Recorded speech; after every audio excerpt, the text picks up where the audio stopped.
and principals are experiencing not just acute stress, chronic stress. That's the kind of stress that's debilitating, and very few districts are addressing that.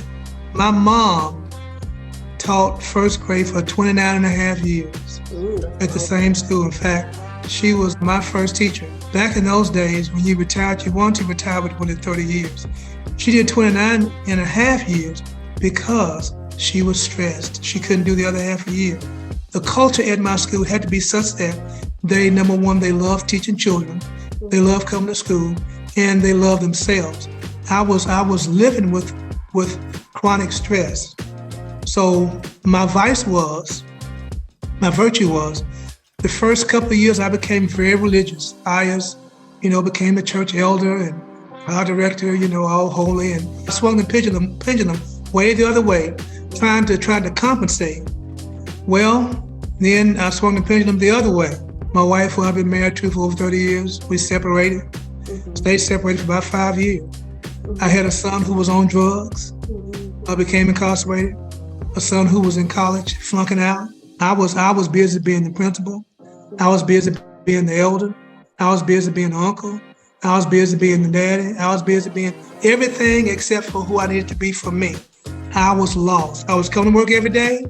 I was smiling. My school was doing well, but I was lost. I was a shell of who I could have been. The research says that all teachers experience task-related stress, environmental stress, and work stress. So all teachers get that. What makes it more stressful for most African-American teachers is that African-American teachers experience being discriminated against at work, often by their peers, unintentionally, but it happens. It's unintentional bias. I don't think they mean to do it, but it happens.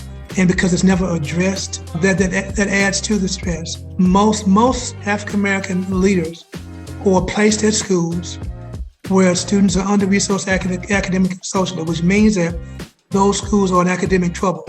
Because in most places we have broken teachers teaching broken children coming from broken homes.